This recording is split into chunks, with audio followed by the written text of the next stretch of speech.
Hello again and thanks for joining. So we're still with the old vintage Marklin 3-rail setup because we've got another vintage Marklin model to have a look at. It's this locomotive.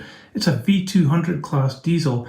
It's number 3021 in the Marklin range, and again this one dates from around about late 60s, early 70s. Fantastic artwork on the front of this box. I think this is going to be a great locomotive to have a look at, so let's get it out and we'll check it out.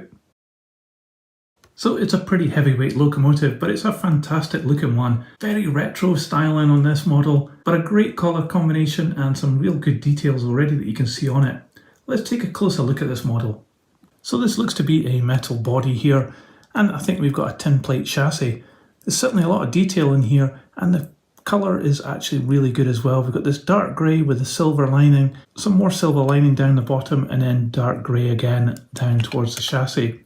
It's got real good details here moulded in, and that includes the number and the Deutsche Bahn logo. It looks as though we have some lighting here.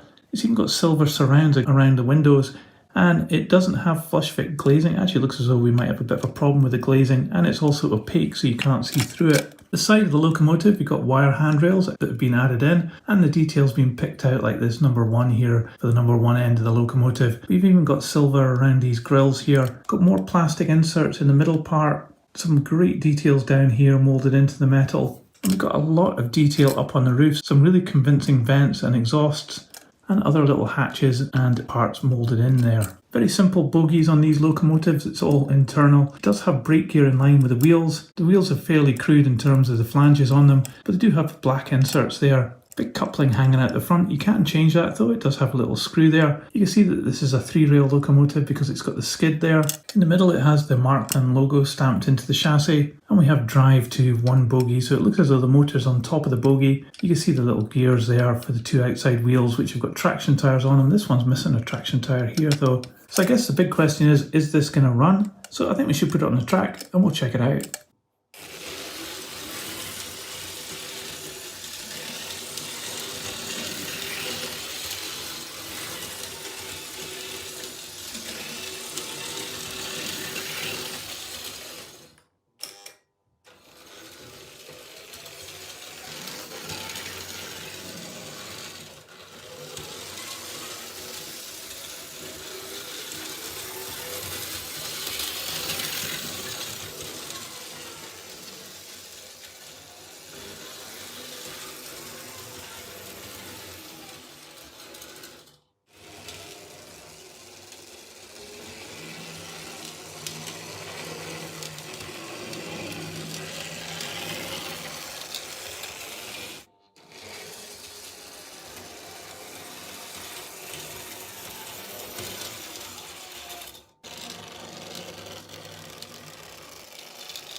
So once again, I'm really impressed with these old Marklin models. This one worked no problem at all straight away, and even the lights worked as well. What an incredible model. It's very noisy, but it's really quite cool. Let's just open this up and we'll have a look at the mechanism.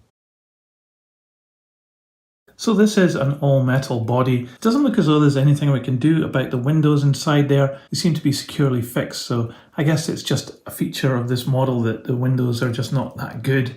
But aside from that, it's really very good, this model. The chassis seems to be a piece of pressed steel, and it has the motor up here on top of this bogie. It does indeed have lighting at both ends, and this is the AC controller to change direction in the middle there. Quite a simple setup this one, but it does work really well, and that motor has certainly lasted the test of time because it still runs really good. Anyway, let's get this back together and I'll put it on the scales. So this model weighs 475 grams. So this vintage Marklin 3-rail locomotive is absolutely fantastic, I think. There's so much detail on the main piece of moulding there. They've really gone to town with things like the grills and the vents on this. And also the decoration is really good, especially for the time period that this model came out. Considering this is around about 60 years old, it's real testament to how good Marklin were making models back then. It runs absolutely fantastic. Okay, it's a little bit noisy, but it's very smooth and it just goes really slow or really fast if you want it to. And even the lights work as well. What an incredible model. This would definitely be a great collector's item if you were interested in buying this, or any other models that Marklin made from this era. They're absolutely built to last, and it seems that this is testament to just how good that build quality was. But that's just what I think. What do you think about this model? Let me know in the comments below. I'd love to know what your thoughts are. And if you liked this video, please give it a thumbs up. It really helps this channel. I'll put this on the turntable so you can see all the way around, and in a moment another video will appear. Just click on that and I'll see you there. But that's it for this one. Thanks for watching. See ya.